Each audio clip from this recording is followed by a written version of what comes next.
Hello there. Welcome to Walking with Jesus and Mark. I'm Jim Devore, the pastor of Cornerstone Church of Littlerock in Littlerock, California, by the way. And we are using the book of Mark simply as a daily devotional to walk along with Jesus, to observe Jesus, to learn what Jesus did and why he did it, and also to ask this important question of not only what do I learn about Jesus, but if I were a disciple, which I am, and walking along with Jesus, which we get to observe, what am I learning from Jesus? So we are in Mark chapter 3. We are in Mark chapter 3. And so I want to encourage you to turn to there as we take a look at the scripture for today. Mark chapter 3, verse 1. Again, he entered the synagogue, and a man was there with a withered hand, and they watched Jesus to see whether he would heal him on the Sabbath so that they might accuse him. And he said to the man with the withered hand, "Come here." And he said to them, "Is it lawful on the Sabbath to do good or to do harm, to save life or to kill?" But they were silent. And he looked around at them with anger, grieved at their hardness of heart, and said to the man, "Stretch out your hand." Stretched it out, and his hand was restored. The Pharisees went out and immediately held counsel with the Herodians against him, how to destroy him. Does that not sound odd? I mean, if you've been walking with Jesus for a while, you're saying, no, it doesn't sound odd. You know, they're always looking for a reason to kill him. But just stop and take this as a if you're a disciple with Jesus, okay, and at this point he hasn't called his 12 disciples. That's going to happen here in just a handful of verses. But as you're observing Jesus, he just healed a man with a withered hand. And the response is destroy him? That stuff just surprises me. But this passage gives us a clue as to why they would come to that conclusion. Watch this, okay? Verse 2. Okay, so he entered the synagogue, verse 1. There was a man with a withered hand. And they watched Jesus. Who's the they? Is the Pharisees. Verse 6 tells us the Pharisees. They watched Jesus. Why? As to whether he would heal him on the Sabbath. Okay? Well, you think, well, we just stop there like, hey, maybe Jesus will heal this guy. That's not what's happening. Whether they heal him on the Sabbath so that they might accuse him. They are literally looking for a reason to accuse him. They want him to heal the guy so they can then accuse him. You would think they'd want him to heal the guy so the guy could be healed. But at this point already, we're only in chapter 3 of Mark, probably still in the first year of Jesus' ministry. Jesus has such a following, and we're going to find that out when we get to verse 7 and beyond. The Pharisees are so jealous and frustrated with him that they are no longer looking to learn, to understand, to receive. They simply want to accuse. Now let me ask you, let's just pause there and ask this question, okay? Are there spiritual leaders, godly men, godly women in your life that you know they're godly and you've seen them live their life that way and you know that there are people who are trying hard to walk with God? But because they've challenged you in the past, because they have confronted you in the past with something and you didn't like that confrontation, that basically now anytime you're near them or hear from them or are listening to them, you're really trying to wait for them to stumble and blow it. You really are looking to accuse them instead of receive from them. First of all, if you know that person is a godly person, let me challenge you to change your thinking and be willing to receive from them. Okay, watch what happens here. So Jesus says to the man with a withered hand, verse 3, "Come here." He said to them, "Is it lawful on the Sabbath to do good or to do harm, to save life or to kill?" But they were silent.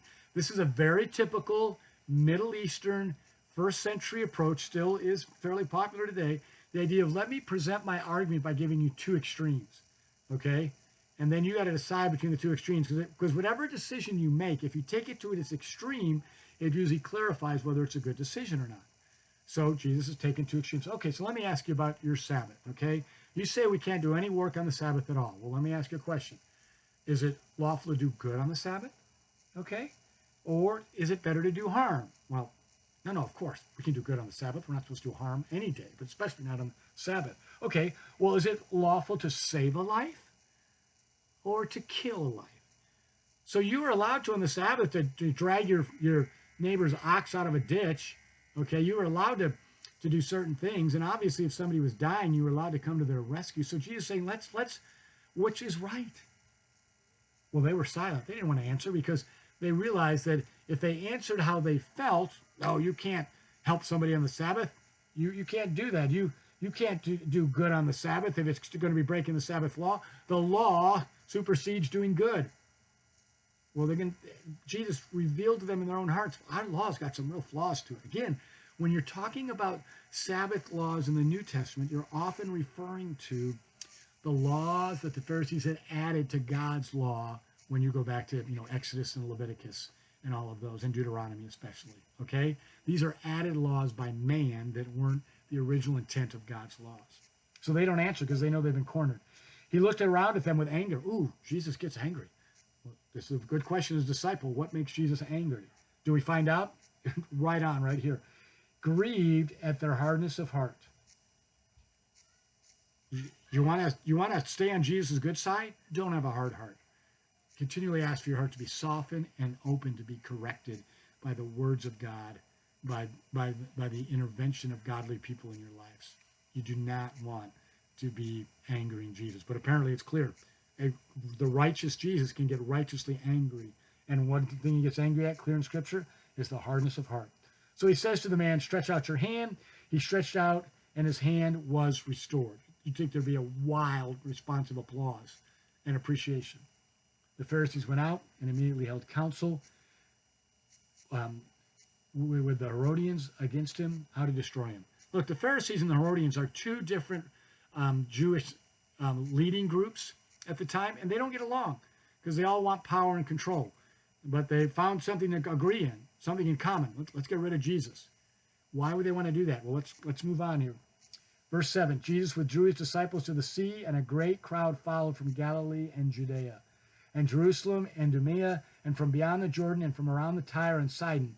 When the great crowd heard all that he was doing, they came to him. He told the disciples to have a boat ready for him because of the crowd, lest they crush him, for he had healed many, so that all who had diseases pressed around him to touch him. And whenever the unclean spirits saw him, they fell down before him and cried out, "You are the Son of God," and he strictly ordered them not to make him known. Let's just first take a look at that first part. That answers why the Herodians and the Pharisees are upset with Jesus. He's got great crowds following him, which means great crowds are not following them. It's pure jealousy. He's gathering the attention. He's gathering the crowds. He's healing people. He's casting demons out of people. He's providing food for people. And instead of celebrating that and rejoicing in that, they're upset because he's more popular than they are. That's why they want to get rid of him. Pure and simple. Verse 11 and 12, whenever the unclean spirits saw him, they fell down before him and cried out, "You are the Son of God." The unclean spirits didn't like Jesus either, but they were willing to acknowledge him for who he was. You're the Son of God. You're God himself. You have more power and authority than we do. You can cast us out. And he did many, many, many times. But he ordered them not to make him known. He would tell the spirits, look, I'm going to cast you out. And part 2 of this is, you're not talking to anybody about this. You're out of here. At times he told that to human beings. After I've cast the demon out of you, after I've healed you and made you well, don't tell anybody. Well, the humans would run around and tell anyways. Jesus, as his ministry grew, as his popularity grew, in many cases it hindered his ability to actually reach more people because all of the other people healed, all the other people clamoring around wanted to see the miracle worker, wanted to be part of all that was taking place. And so the crowds actually, in a sense, hindered him from moving through and reaching other people. But the point really here is that jealousy now, even early in his ministry, is moving and pushing the hatred of the Pharisees, the Herodians, the Sadducees, and it's beginning to drive them to want to get rid of him. They become blinded by their jealousy. Let that just be a lesson to us. Sometimes we learn what a disciple should do, and sometimes we learn what we shouldn't do by watching what the enemies do. Don't let jealousy, don't let someone else's success be a reason for you to blindly want to get rid of them. Why don't you start by thanking God that they've allowed that person to be successful, and also thank God for what he's allowed in your life. You know, there's a quote that I've been gathering since last summer. I repeat it in my own quiet times, my walks and talks with the Lord. It's just, it goes through my mind over and over again. It's by Sammy Tippett. It's a book he wrote back in the 70s. A great book. I think it's called Fire in Your Heart if you want to get it. But he has a quote in there, and it simply says this from his journal. If I do great things for the King, I will be content. If I accomplish great things for the King, I will be content. I'm going to get it right this time. I've got it by memory. If I accomplish great things for the king, I'll be content. If I accomplish little things for the king, I will be content. If I die on the battlefield for the king, I will be content. So whether God's allowing you to accomplish great things or little things, just be content that you have the joy and privilege of following our king. Whether or not you get the quote right. That's the point of it. God bless you. Thanks for joining us.